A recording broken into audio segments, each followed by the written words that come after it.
sinusulat na kasaysayan ng Lipa ay nagsimula sa pagdating ng dalawang royal Briandados na si Dato Tumangsil at Dato Balcasusa na nanirahan sa mga scenic shores ng Bubon Lake at ngayon ay kilala rin bilang Taal Lake noong ika-10 hanggang ika-12 siglo AD. Mula sa mga apo nila, ang mga unang Lipeño ay nagmula dahil sa impluwensya ng mga kulturang Hindu, Chino at Islamic. Ang parokya ng San Sebastian de Lipa ay pinamahalaan ng mga Agustinians sa ilalim ng pangalang Convento de San Sebastian en Comintang mula Abril 30, 1605 hanggang sa katapusan ng ika-19 na siglo. Sa pakikipagtulungan ng munisipalidad ng lungsod ng Lipa, komisyonado ng Playpoint upang idisenyo at i-install ang isang bagong look playground at outdoor gym.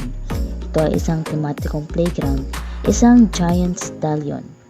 Ang lungsod ng Lipa ay hindi lamang kilala sa kape at lomi. Ayon sa kasaysayan, sila ay kilala sa pagkakaroon ng mga magagandang kabayo rin.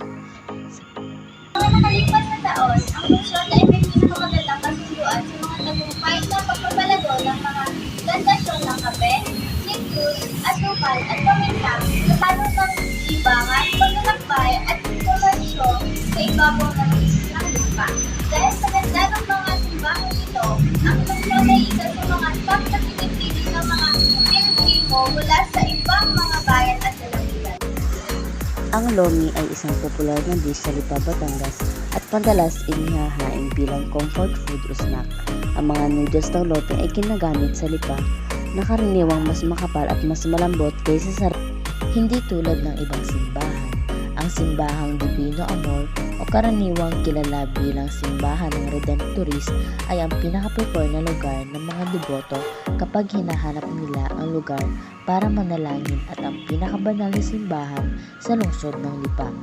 Ang salitang Redemptorist ay nagmula sa salitang misyonerong Redemptorist o kongregasyon ng pinakabanal na tagapagligtas. Ito ay isang kongregasyon ng simbahang Katoliko sa buong mundo na itinatag ni San Alfonso Liguori sa Escala, Southern Italy.